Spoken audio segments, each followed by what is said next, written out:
Un segundito.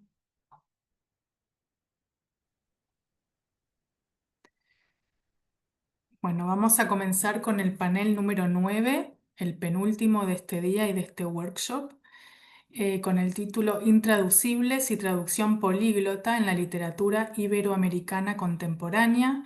Van a presentar sus trabajos Nicolás Magaril y Florencia Strahilevich Knoll. Voy a comenzar por presentar a Nicolás Magaril, que es magíster en literatura comparada por la Universidad Nacional Autónoma de México y doctor en letras por la Universidad Nacional de Córdoba, Argentina. Actualmente se desempeña como profesor a cargo de las asignaturas Literatura Argentina 1 y 2 y Taller de Crítica Literaria en la Universidad Nacional de Río Negro. Es autor de los libros Poetas del Futuro, Recepciones de Walt Whitman en el mundo de habla hispana, de 2011, y de 2012, Borges, lector de Whitman y Nietzsche, en colaboración con Sergio Sánchez. Ha publicado artículos sobre literatura, crítica y teoría literaria en revistas argentinas y latinoamericanas. Adelante, Nicolás. Muchas gracias poder participar de este workshop. Muchas gracias, Cintia. Voy a leer una presentación titulada Las traducciones judías de Cancinos Hassens, de Rafael Cancinos Hassens, con la intención de delinear algunos de los paisajes intelectuales por los cuales se fue abriendo camino la trayectoria de un autor de poco trabajado en relación con el tema judío, haciendo foco en la práctica y la crítica de la traducción. Es propia y ajena.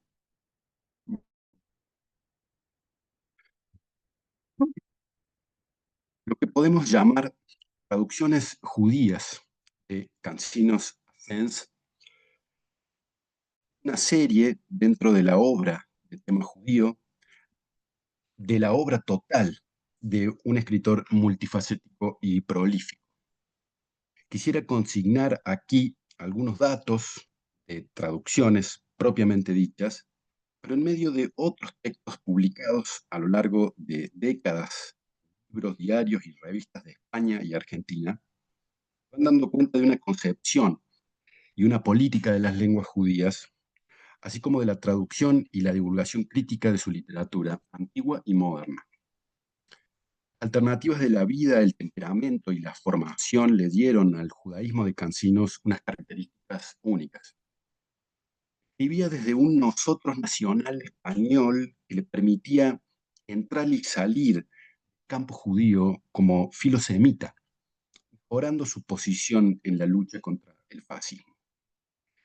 Cancinos era un literato del 900, metido en las rencillas de su tiempo, pero con las competencias de un orientalista y de un filólogo románico. Fue criado en un hogar católico y cuando tenía 12 años su familia se trasladó de Sevilla a Madrid, donde residió el resto de su vida. El tema judío empieza en determinado momento entonces, al mismo tiempo en su biografía y en su obra, desencadenado por el descubrimiento de antepasados judíos en la genealogía paterna, por el involucramiento en el movimiento filo-sefaradí, impulsado por el entonces senador liberal Ángel Pulido, a quien Cancinos había querido conocer después de que éste publicara en 1904 el libro Los israelitas españoles y el idioma castellano. Ese mismo año habían empezado a aparecer también sus primeras notas de prensa sobre estos temas. Poco después, el senador publicó otro extenso volumen titulado Españoles sin patria y la raza sefaradí, donde mencionaba al joven Cancinos como, cito, colaborador de nuestra campaña. Ángel Pulido había creado una red de corresponsales de comunidades sefaradíes de diferentes países en la que Cancinos intervino diversamente. Descendientes de los expulsados eran, para él, cito, hermanos de lengua, y se pronunció en más de una oportunidad acerca de la historia y de la actualidad cultural jerga judía, que llamó también romance hebraizado. Otro acontecimiento a destacar fue su amistad con Abraham Yahuda, durante los años de la Primera Guerra, en que la comunidad judía de Madrid recibió la influencia de emigrados e intelectuales como Max Nordau, entre los primeros, y el propio Yahuda, que era ya un eminente orientalista nacido en Jerusalén, de lejano origen sefaradí, que había desarrollado su carrera en Berlín. En 1914, Yahuda fue invitado por el gobierno español a tomar posesión de la Cátedra de Lengua y Literatura Rabínica y a brindar conferencias sobre literatura hebraica en la península. Cancinos hizo la semblanza del sabio en distintos relatos autobiográficos y sobre todo reseñó sus contribuciones científicas en temas como Ibn Bakuda, la epidemia semítica en el cementerio de Toledo y la lengua del Pentateuco en sus relaciones con el Egipto. En 1919, Cancinos Asens publicó España y los judíos españoles, subtitulado El retorno del Éxodo. Reunía artículos, notas y poemas aparecidos desde 1904. No se limitaban al mundo sefaradí, como por ejemplo el titulado ¿Qué es el Talmud?, convertido en la introducción a Las bellezas del Talmud, la hebraica, publicado ese mismo año de 1919. La introducción en cuestión era una iniciación erudita y apologética en la obra enorme del genio hebraico, actada con la característica prosa subyugante del autor, de una selección y traducción de las ediciones inglesa y francesa del Talmud.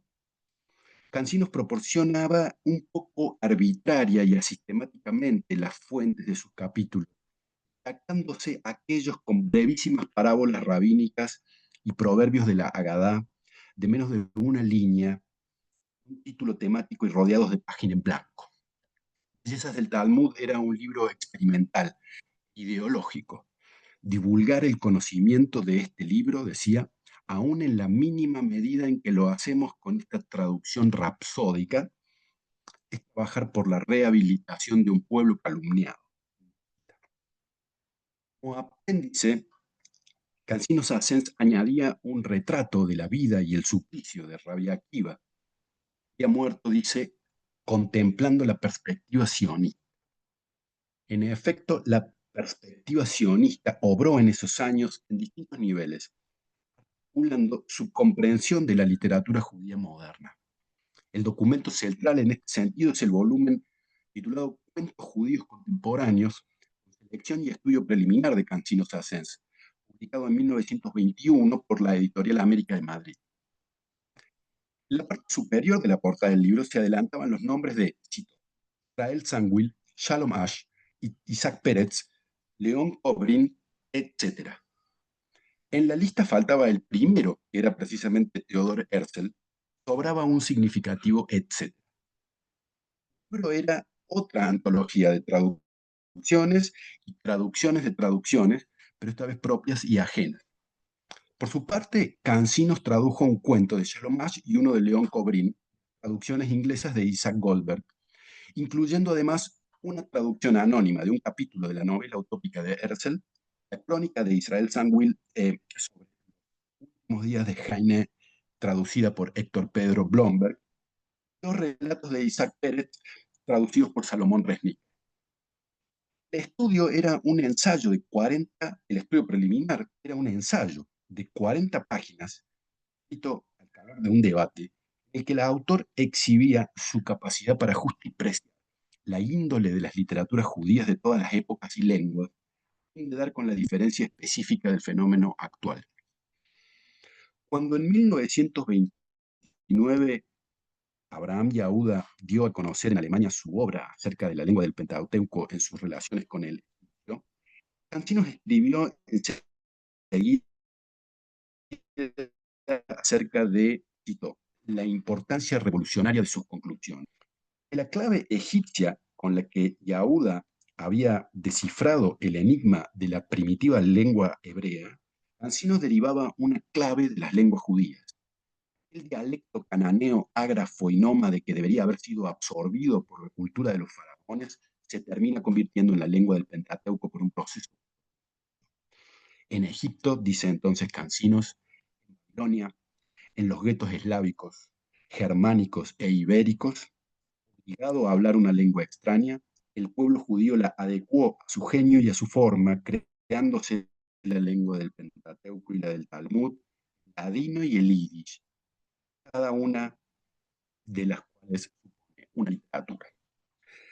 En 1930, Cancinos publicó una reseña del libro titulado Teatro Dramático Judío, un volumen preparado por Cristóbal de Castro con traducciones de Ansky, Andreyev y León Pinsky, donde examinaba las condiciones de la emergencia de la literatura moderna en lengua yiddish en términos de una tensión ambigua entre hasidismo y, cito, libre pensamiento.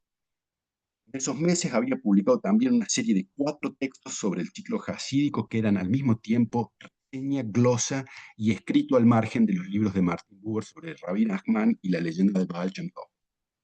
Ya en 1931, Cancinos reseñó el libro de relatos de Isaac Pérez traducidos por Salomón Resnick, de Adán y Eva. Cancinos vuelve a considerar la situación de la nueva generación y lamenta la falta de iniciativa de las editoriales españolas en ese sentido. Antes de referirse al propio Pérez, Cancinos hacía un balance de la escena judía contemporánea, bastante melancólico de su parte respecto de la contribución dada la magnitud del movimiento producido desde fines del siglo XIX en el mundo.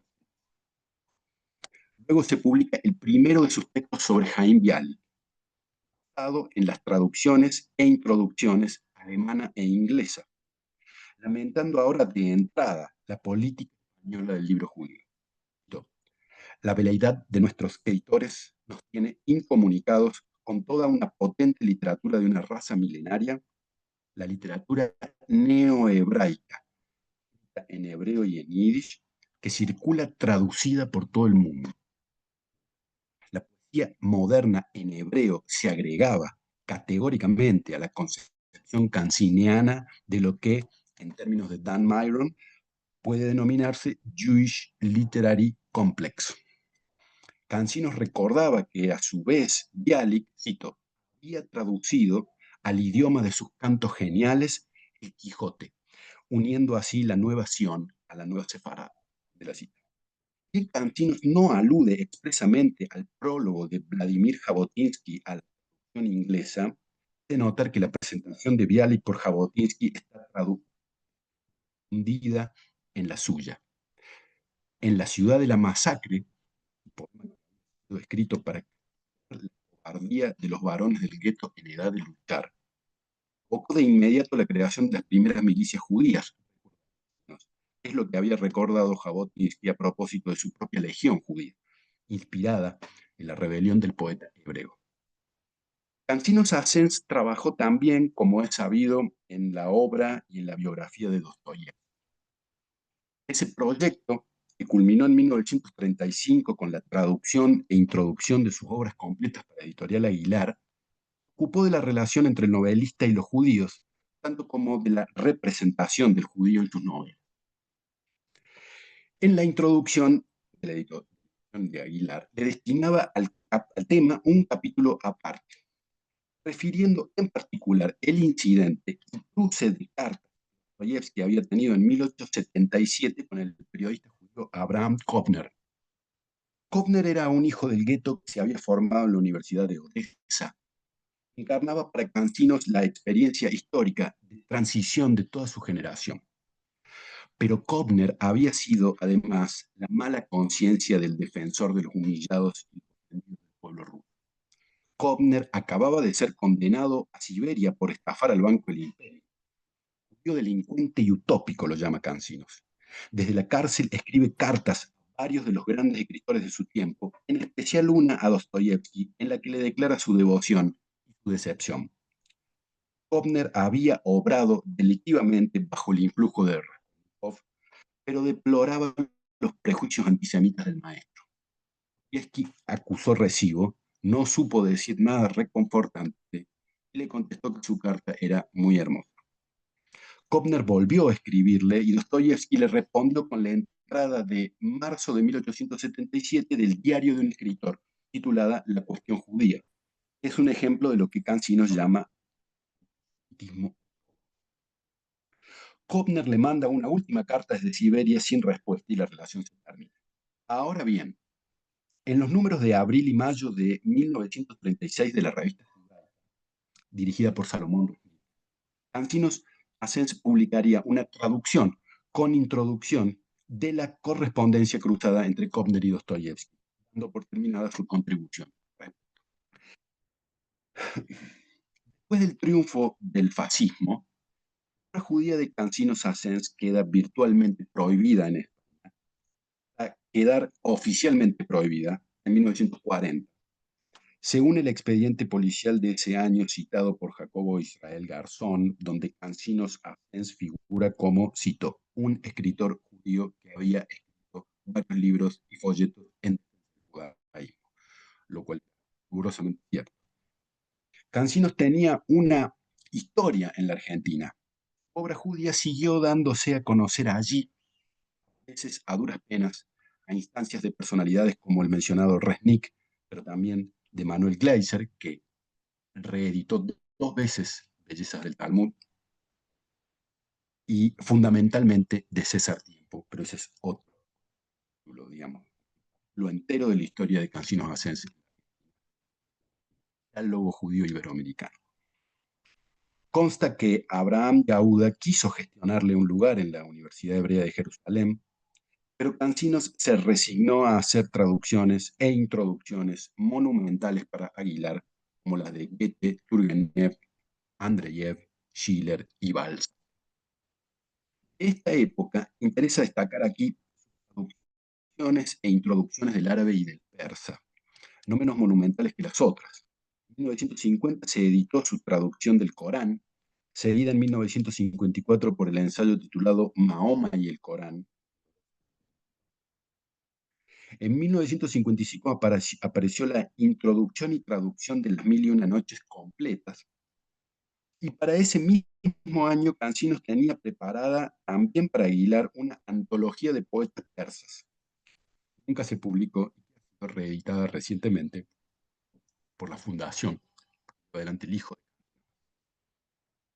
En las introducciones, Cancinos se daba el lujo de abordar temas judíos relacionados con sus traducciones en el marco de los grandes trasiegos civilizatorios de la literatura.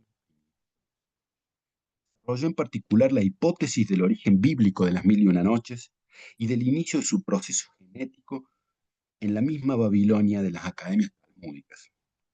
Mil y una Noches y el Talmud eran, además, el mismo tipo de obras enormes del genio de una raza, para usar el vocabulario. El tipo de libro de la literatura universal que, para seguir usando, son como grandes ríos que se desconoce el origen y que recorren largamente el tiempo y tierra. Pocos días antes de morir, en junio de 1964, publicada su versión literal del Keter Malkut Virol, de estudios judaicos de la Universidad de Granada. Keter Malkut había sido traducido por José Farache, judío de Gibraltar, importante también en la comunidad madrileña de la Primera Guerra, y también había sido traducido al inglés por Israel Sandwell, que es un escritor muy importante para el libro de la literatura judía moderna. Con esta traducción, esta versión literal, como él mismo llama, del Keter Malkut, se cerraba la obra judía de Cancinos Asens. Una última observación. El, el español virtuoso, podríamos decir, de sus traducciones, se luce mejor en las literaturas antiguas hoy en las del siglo XIX, destacando así la especialidad semítica de su legado y la orientación.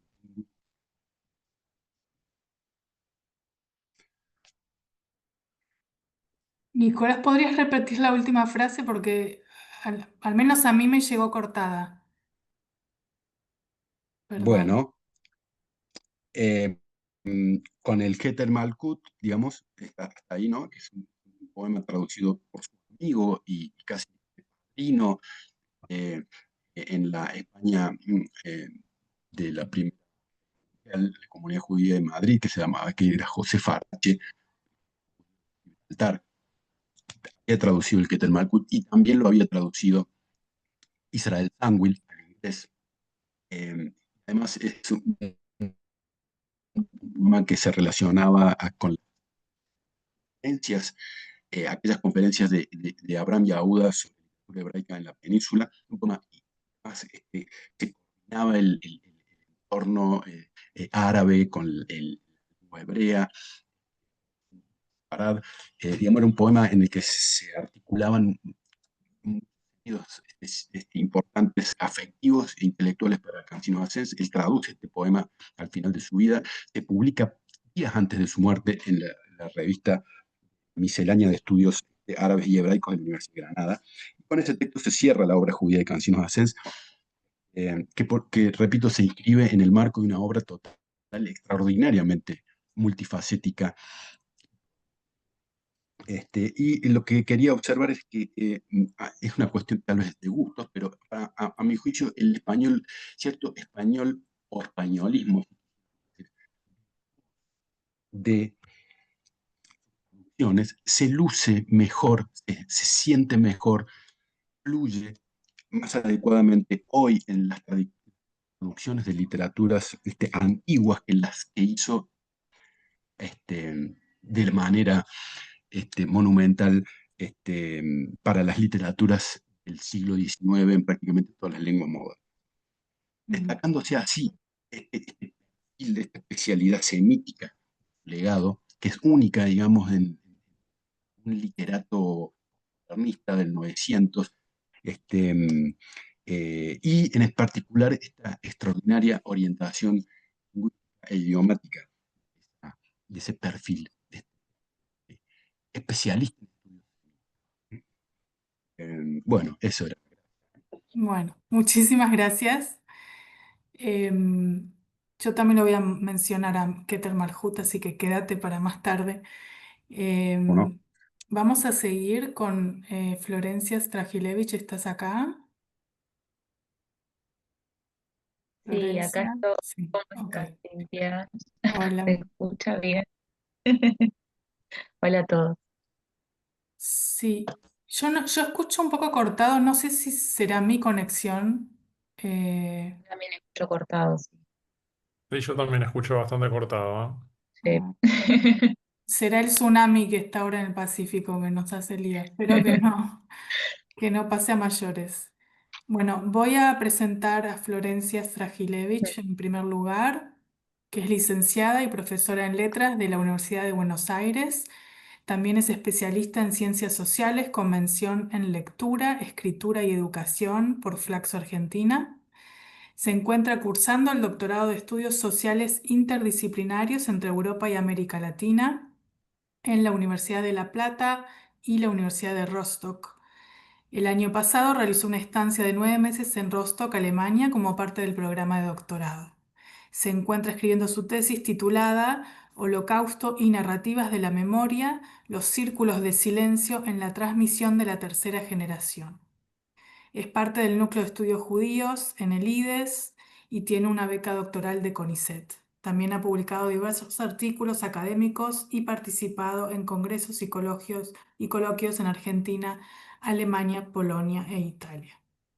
Hoy nos va a hablar de los huecos como intraducibles en Historia de los abuelos que no tuve de Iván Jablonka. Adelante. Muchas gracias, Cintia, por tu presentación. Bueno, un placer y un gusto para mí realmente estar acá. Es la primera vez, les cuento que no traigo un texto ya armado, ya pautado.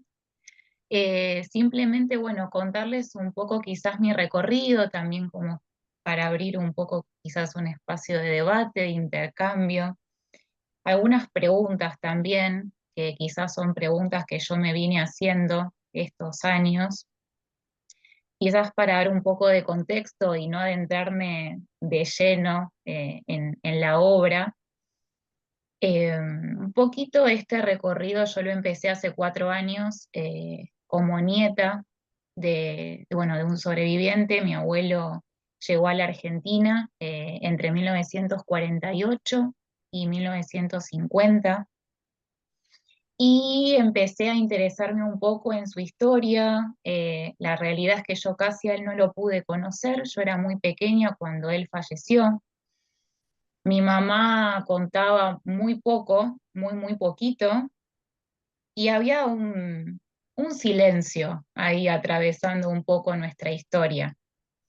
Y ya desde chica había algo en ese silencio que me inquietaba mucho. No sabía muy bien por dónde venía. Y ya de grande, terminando la carrera de letras en Buenos Aires, empecé a tener algunos diálogos con mi mamá y le empecé a hacer preguntas. Y en la medida en que yo le hacía preguntas, ella también se hacía preguntas. Y ella me agradecía por preguntarle. Y me decía, la verdad que no tengo una respuesta porque tu abuelo nunca me contó. A partir de eso y a través también de la pérdida de mi madre hace unos años, empecé a buscar, empecé a buscarme en realidad. Y así fue que, bueno, presenté un proyecto, después entré al doctorado y había algo en la historia de mi abuelo que a mí un poco no me cerraba. Yo sentía que había algo.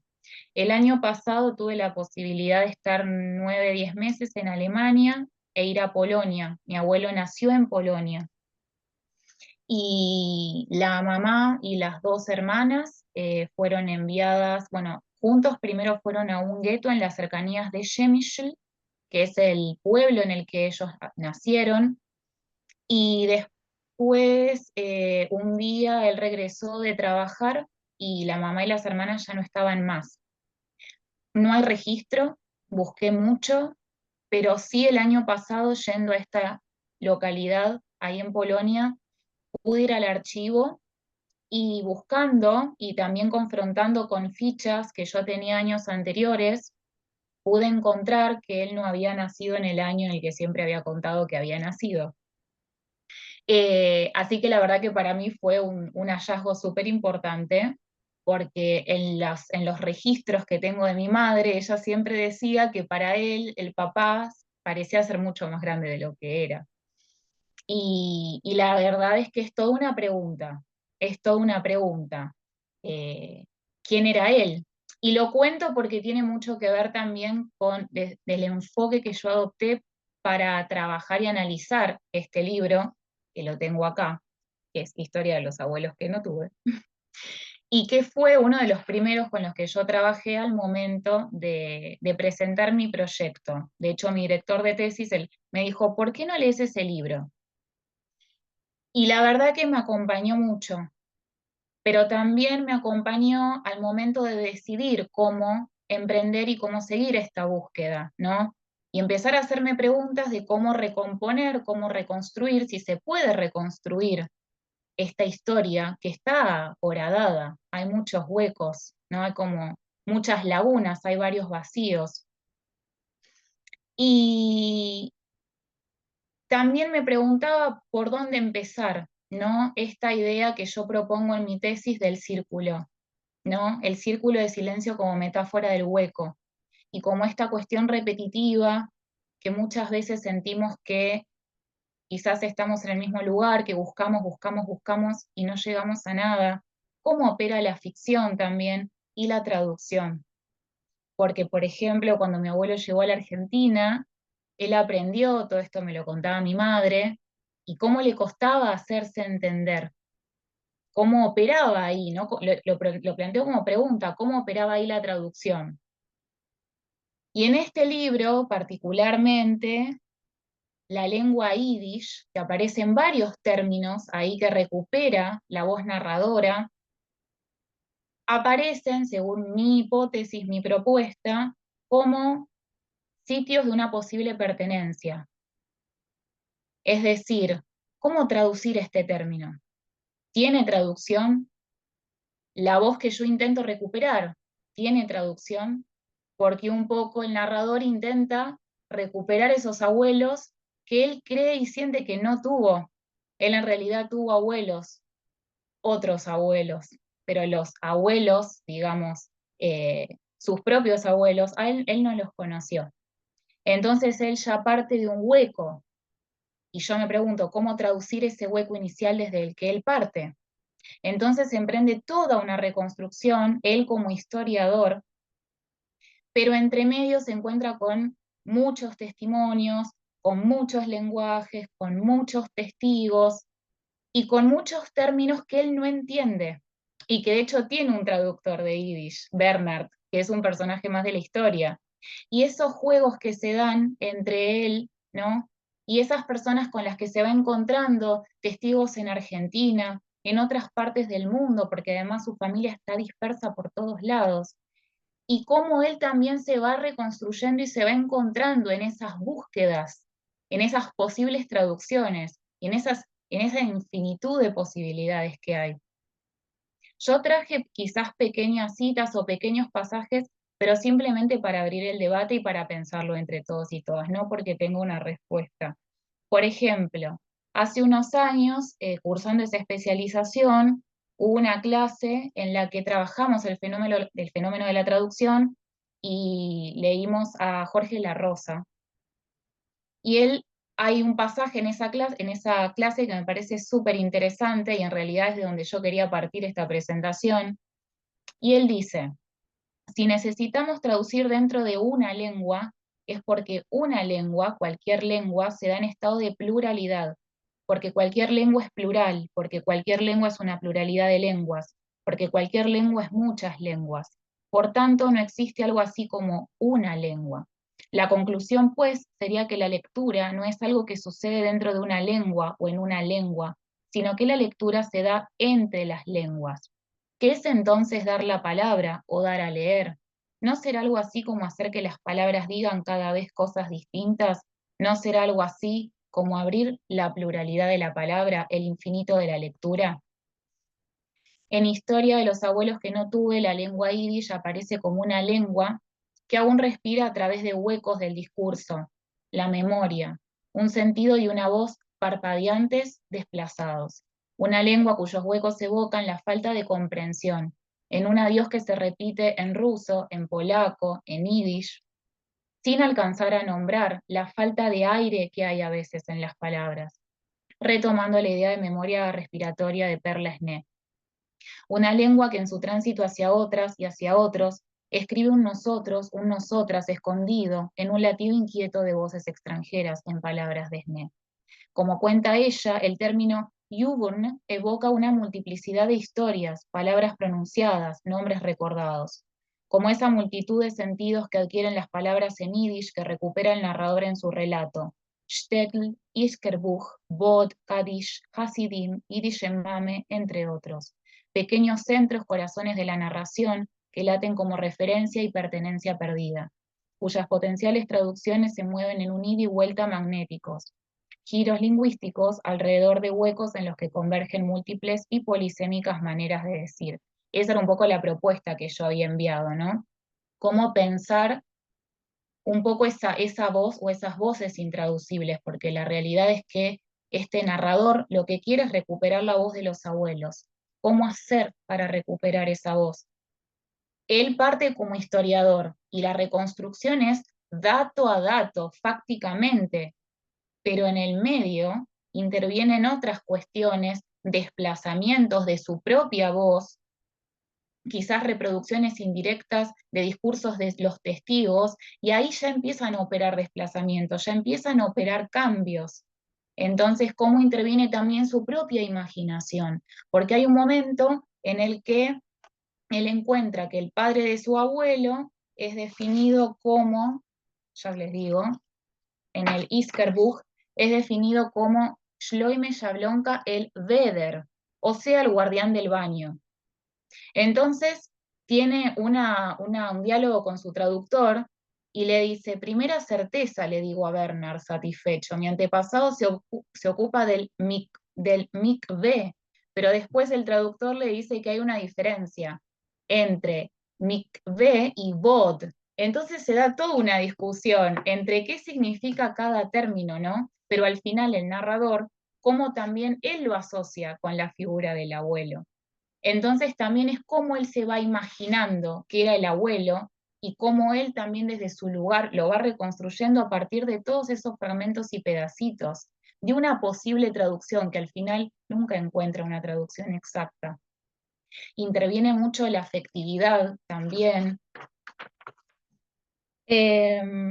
Por ejemplo, el término shtetl, que aparece muchas veces, porque también el narrador está intentando encontrar un lugar de pertenencia a donde él pertenece, aparece mencionado con frecuencia, designando no solo la aldea, sino una red de relaciones interindividuales y colectivas, una forma de ser propia y de estar en el mundo, un modo de vida específico, un espacio judío. Es un espacio simbólico de pertenencia en el que la lengua yiddish y las tradiciones de las comunidades locales son descritos por el narrador al modo del retrato narrativo. Se pintan porciones del paisaje de Parchev, que es la aldea originaria de la familia Yablonka, se mencionan ciertas prácticas y referentes sociales a través de sus nombres en yiddish, como así también artefactos culturales y religiosos. Entonces también en esta traducción, por ejemplo, del término, operan transformaciones, porque por momentos, como el narrador describe ese lugar de donde habían nacido sus abuelos, lo pinta con un tenor idílico, pero cuando él lo recorre desde el presente, cuando se juxtaponen esos planos temporales, él siente que, por ejemplo, lo cuenta, el bosque de Parchev lo asfixia. Entonces, ese lugar de pertenencia, ¿qué significaría entonces pertenecer? ¿A dónde? ¿No? Cuando también él mismo se encuentra por momentos desplazado, no sabe de dónde es, toda la familia está dispersa, y quizás también algunos otros de los punteos que me había anotado era quizás pensar la traducción también, bueno, como búsqueda, como desplazamiento del sentido, como un ida y vuelta entre la lengua madre, quizás podríamos pensarlo, y la lengua adquirida. Bueno, más o menos eso. Son preguntas, son interrogantes. Así que bueno, espero que... Ok, muchas gracias, Florencia. Vamos a abrir entonces las preguntas para que el público pueda intervenir también.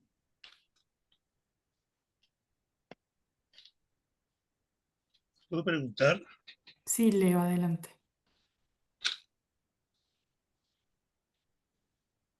Hola. Sí, Leo, adelante. Así, bueno, quisiera referirme y comentar el trabajo de Nicolás Magritte, que me parece importante por haber traído a, nada menos que a Cancino Sánchez como traductor judío. El comentario es que sorprende que prácticamente no hay trabajos, muy pocos trabajos, muchos sobre Cancino Sánchez como traductor, ¿no? Como el gran traductor, pero como traductor judío casi no hay. Y la primera pregunta es, ¿a qué se debe eso? Esta es la primera pregunta. La segunda tiene que ver con el final que planteó muy bien Nicolás, la última obra de él, prácticamente cuando se estaba muriendo, fue la traducción y la introducción a Keter Malhut de Ibn Gabirol. Es decir, una obra donde también se plantea un interrogante. Pocas obras, casi ninguna, él tradujo del hebreo.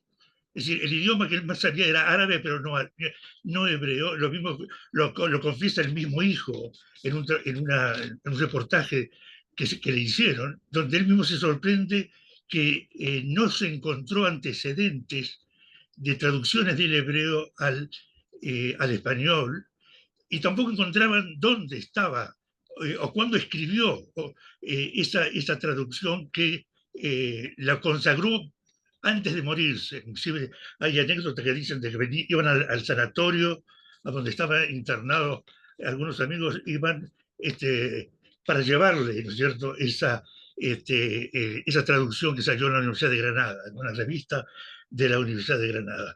Entonces, la segunda pregunta o yo diría la segunda perplejidad mía es saber si realmente no había traducido antes del hebreo y eligió, en el momento en que completó la traducción de Dostoyevsky, que era las últimas traducciones que estaba haciendo de las obras completas antes de morir, precisamente elige ese autor, ese gran poeta que es Ibn Gabirol. No se encuentran tampoco, dice el hijo de Cancino Ansens, y no se encuentra Magzorim, el Magzor de Yom Kippur, que supuestamente él transcribió, ¿no es cierto? Como ustedes saben, Ibn Gabirol es uno de los principales textos que se incorporaron, ¿no es cierto?, en el Magzor. Bueno, esos son comentarios que le quiero hacer al amigo Nicolás, porque me parece importante que siga explorando esa línea, ¿no?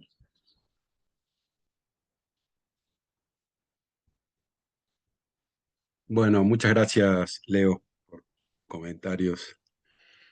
Em, Respecto de la desatención eh,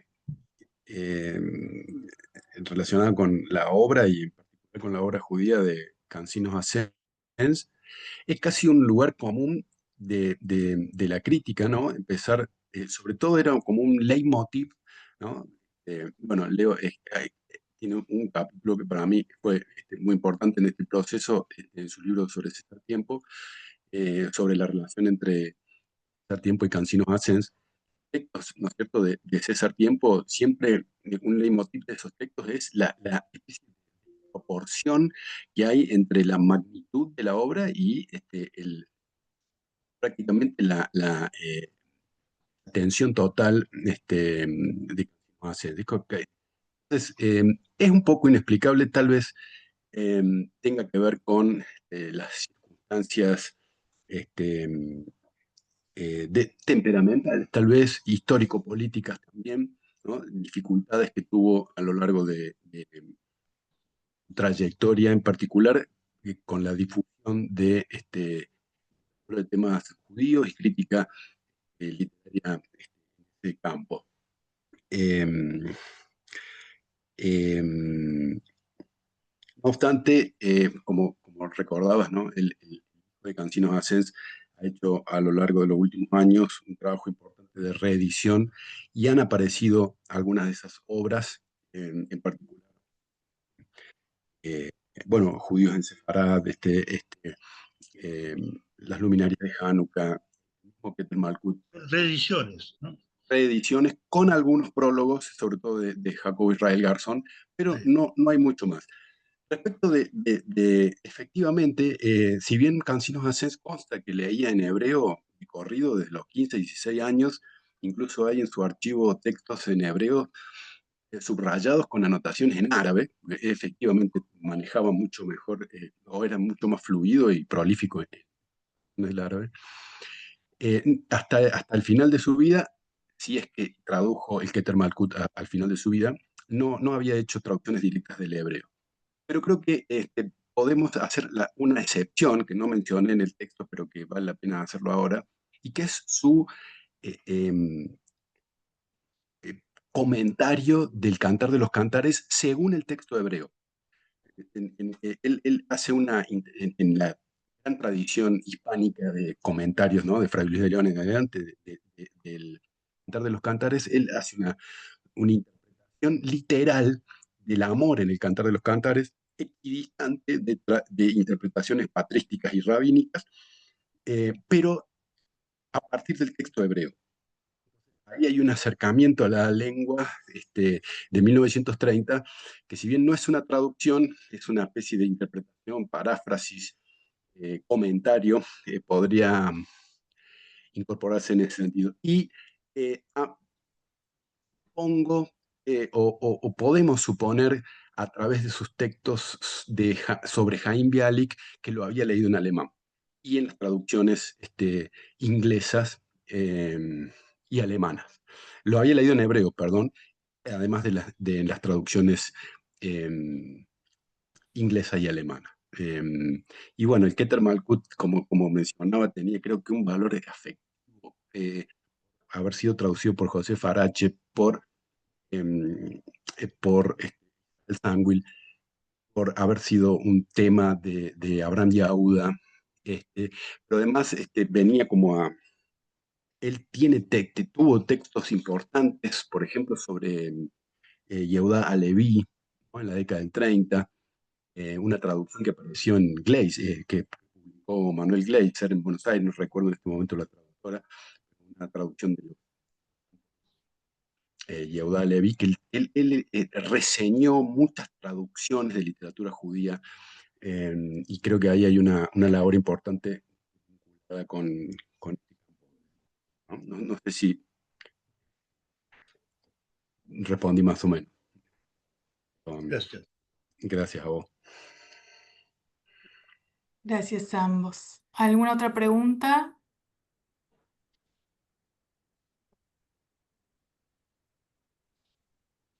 Florencia, me gustaría pedirte que afinaras un poco lo que sería tu definición de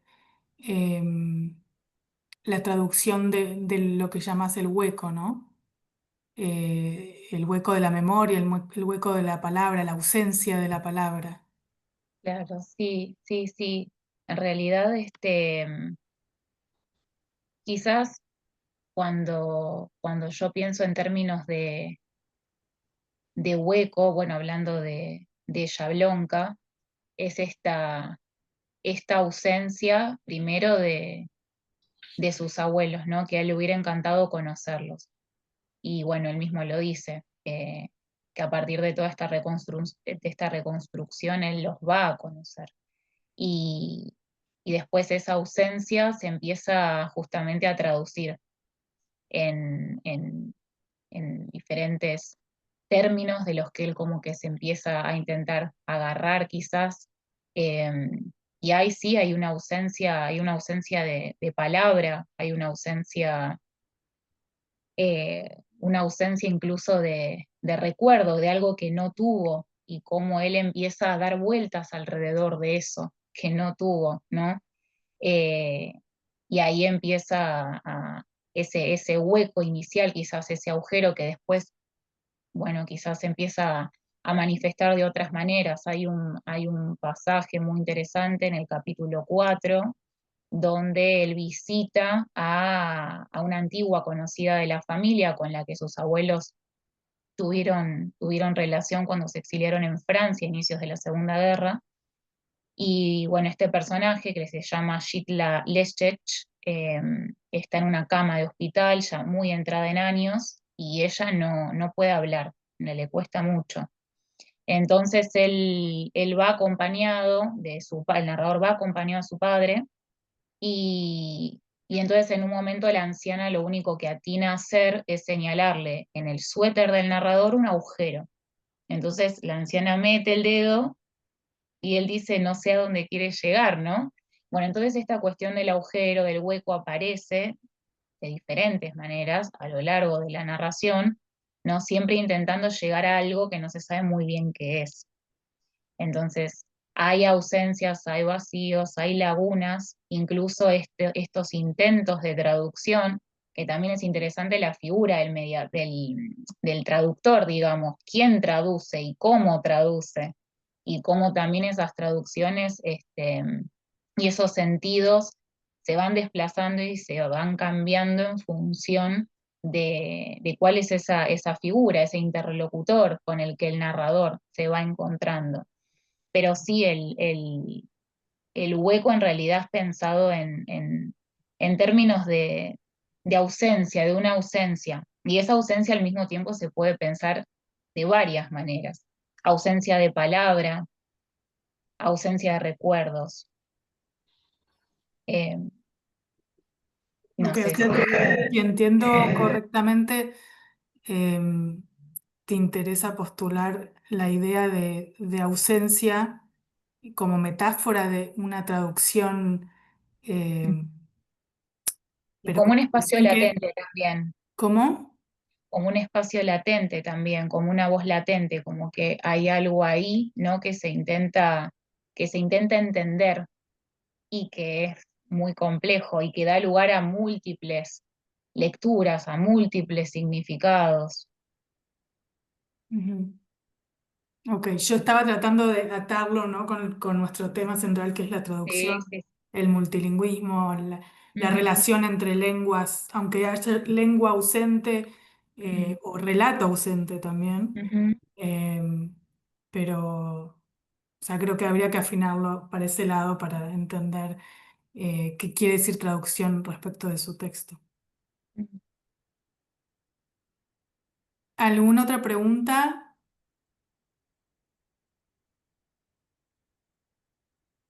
Yo nada más un comentario para Nicolás, que me parece fascinante el tema, que sí, que Canciones Ascense es fascinante y tenés razón que no se habla lo suficiente y uno se pregunta por qué un autor, por un lado es muy, también eso es relativo, pero ha recibido reconocimiento y por otro lado se invisibiliza toda una faceta de él que probablemente, y esto por ahí sería una pregunta, sí lo construyó como autor, es decir, tuvo mucha influencia en su forma de escribir, en los temas que eligió, en, en todo lo que él absorbió, ¿no? de esas lecturas y cómo las convirtió en obra personal.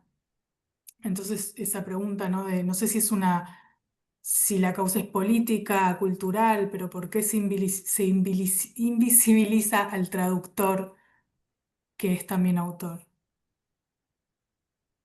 Em, bueno, interesante la pregunta para pensar el perfil intelectual eh, que está siempre de Cancinos Asen, que está siempre como un poco desplazado de donde estábamos esperando que estuviese, digamos. Desde el campo judío, yo creo que él era un contemporáneo un interlocutor de Buber y de esa generación, pero él estaba enfrascado en discusiones con Ibáñez o Concha Espina y con todos sus contemporáneos, pero entonces es un personaje complejo, em, creo que un típico relato de esa generación que está entre el 98 y el 27, ¿no? Esa generación del 900 español, este, su situación como su advenimiento, digamos así, a lo judío, después de ese descubrimiento genealógico, em, son varios factores que, bueno, probablemente han resultado que ha quedado desfigurada, ¿no? La trascendencia de su contribución a el pensamiento judío del siglo XX. Además, esta situación un tanto, esta estratégica en la que se situaba él, ¿no? En Adi, lo askenazí, el Yiddish, el hebreo, el árabe, lengua moderna, tenía, eh, estaba situado en una especie de punto de convergencia de la judío contemporáneo, dan a sus contribuciones una perspectiva realmente, por momentos, de la evidencia con la que aborda fenómenos que se estaban discutiendo en el campo judío en el mismo momento en hay países de Europa, pero en Iberoamérica, donde yo sé, esta es la visión más compleja y articulada, eh, precisamente en virtud de su dominio, su don de lenguas, ¿no? Sabe de la clarividencia de Cancinos a la hora de abordar el fenómeno de su don de lenguas, este perfil semítico y la orientación lingüística de ese perfil, ¿no? Le dan a él, que es básicamente un poeta y crítico moderno, unas características muy particulares, y a su vez que, bueno, de alguna manera terminaron, eh,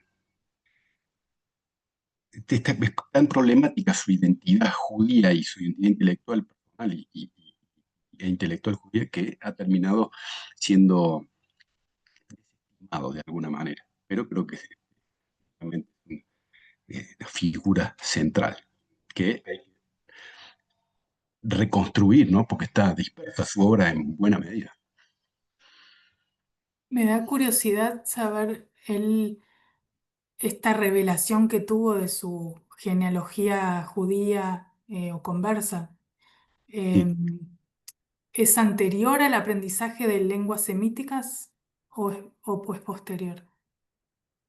Todo ese proceso está narrado en la novela en clave titulada Las luminarias de Hanukkah, la que reconstruye a través del alter ego de Rafael Benacer, este poeta español, reconstruye toda su propio hallazgo genealógico, a su vez escribe y reconstruye toda la comunidad judía de Madrid en el marco de la de la primera sinagoga y su inauguración en 1917, todo ese contexto. Yo digo que se produce en algún momento al mismo tiempo en su vida y en su obra. No sé exactamente en qué momento podemos decir que es una especie de converge el descubrimiento y su propia curiosidad intelectual, de alguna manera se articulan produciendo un fenómeno kantiniano particular. No sé exactamente biográficamente dónde ubicar de lenguas judías, su descubrimiento. Todo eso está ficcionalizado en Las luminarias de Hanukkah. Claro, quería ver si hay una relación de causa y efecto, ¿no? Pero entiendo que es Yo, difícil se de... puede pensar como una convergencia de intereses lingüísticos, culturales y autobiográficos. Ok, En la novela en la novela de un novelista, ¿no? De un literato, que es el libro póstumo, donde recoge un montón de cosas que no se animaba a publicar. Él nunca lo publicó, el libro salió póstumamente. Él recuerda de que su amigo, uno de sus amigos le llamaba Manolo, que no sabía que él era judío. Dice, pero usted como tiene don de lenguas, a lo mejor es descendiente también de uno de los traductores de los 70, ¿no? De los 70 traductores de la Biblia. Es decir, ya entonces, cuando él todavía no sabían que él era descendiente o genealógicamente tiene que ver con judíos marranos, ¿no es cierto? Los amigos de él sospechaban a través del don de lengua suyo la capacidad de tener un grado bueno, una capacidad lingüística muy voraz, ¿no es cierto? Yo creo que esto me parece a mí que sería también una manera de tratar de que empieza a interesarse por lenguas judías antes de entender de que él era judío o que él era descendiente de judío. Es una pista, no quiero decir que esto es lo que ha pasado, pero me parece interesantísimo que este señor, lo dice textualmente, el amigo de él, ustedes los judíos tienen el sueño de la glosolalia, de la glosolabia. ¿Qué es la glosolabia? Es eso, el amor y el deseo desesperado de aprender todas las lenguas. Y esa me pareció a mí una definición, esto del sueño de la glosolabia, que no lo dice él, se lo dice el amigo Goy, vamos a decir así, que un sobrenombre en ese libro, la novela de un literato, le dicen que se llama Manolo. En fin, lo traigo acá porque están hablando justamente de eso. sí, muy interesante. Sí, ¿no? De la lengua como territorio, que bueno, que nos remite al hebreo y Shiri Shapira ayer mencionó un poco del futuro de una tierra que se basa solamente en la lengua y sin embargo toda la historia judía apunta a eso, ¿no? A la lengua como territorio. Bueno, tenemos que cerrar este panel. Muchísimas gracias. Vamos a tener 15 minutos de pausa. Es la última pausa porque después llega el último panel, así que les pido por favor que se queden con nosotros y cerremos juntos el workshop. Muchas gracias por todo. Muchas gracias a Florencia y a Nicolás.